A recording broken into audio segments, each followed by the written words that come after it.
Et il a donné les uns comme apôtres. Il n'est pas dit pour être apôtre. Donc nous avons besoin de savoir ce que l'apôtre représente en tant que mesure de Christ. Quelle est sa valeur en amenant la plénitude de Christ par le moyen du corps, l'Église, l'homme céleste corporatif. Il est impressionnant de constater que l'apôtre tient la première place à cause de la valeur qui lui est associée. Que sont les apôtres? Il y a un mot qui exprime ce que représentent les apôtres. Et ce mot est autorité. L'autorité vient en premier. Nous savons que, grammaticalement parlant, ce mot signifie un envoyé. Mais pour voir sa signification, regardez encore dans la parole de Dieu. Prenez le mot partout où vous le trouvez, considérez ce qui y est contenu. Regardez par exemple la parabole du maître de maison qui planta une vigne. Il leur a envoyé ses serviteurs pour recevoir le fruit. Ils sont venus dotés de son autorité. Et les méchants vignerons, en tuant les serviteurs, ont totalement rejeté l'autorité du maître. Vous voyez, l'application à Israël, dans ce cas, est tellement visible.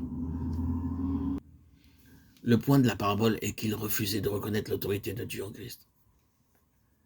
Quand le maître de la vigne viendra lui-même traiter la situation, il fera périr misérablement les vignerons. Sur quelle base fera-t-il ceci? Parce qu'il n'a pas obtenu son propre contentement dans les fruits. Non parce qu'ils ont refusé de reconnaître son autorité en son Fils.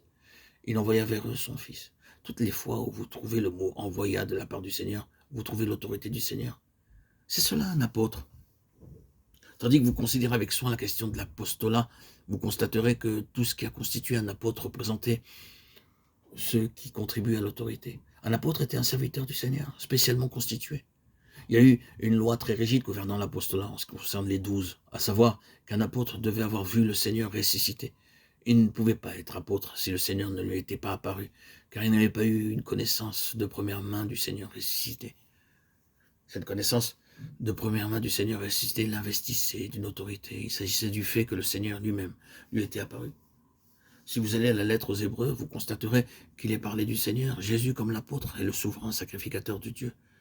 L'expression même nous ramène aussitôt en pensée aux écrits de Moïse et nous remarquons combien elle allie ce que Dieu a respectueusement présenté en Moïse et en Aaron. Moïse, en tant qu'apôtre, et Aaron, en tant que souverain sacrificateur, représentent deux aspects du Seigneur Jésus. Moïse représente l'autorité.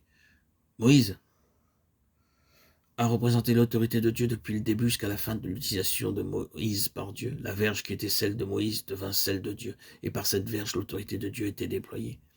Il était tellement investi de l'autorité de Dieu que Dieu put lui dire concernant Aaron, tu tiendras pour lui la place de Dieu. Et nous voyons plus tard comment cela a œuvré, quand il y a eu ceux qui ont essayé d'évincer Moïse ou de prendre une place égale à la sienne. Vous voyez comment l'autorité a pu s'exprimer. Moïse n'a jamais dû lutter pour sa position. Quand la contestation s'est élevée concernant sa position étant le plus doux des hommes, il a en fait juste dit au Seigneur, « Seigneur, suis-je ici par ton autorité ou non? Me suis-je emparé de cette position? Ai-je recherché l'autorité ou m'as-tu placé ici doté de cette autorité? Je compte sur toi pour faire savoir si ma position relève de ma propre initiative ou de ta nomination. » Le Seigneur a convoqué le peuple à l'entrée du tabernacle et a défendu la cause de Moïse. Et vous savez ce qui arriva? C'était à cause de ce qu'il représentait en tant qu'apôtre.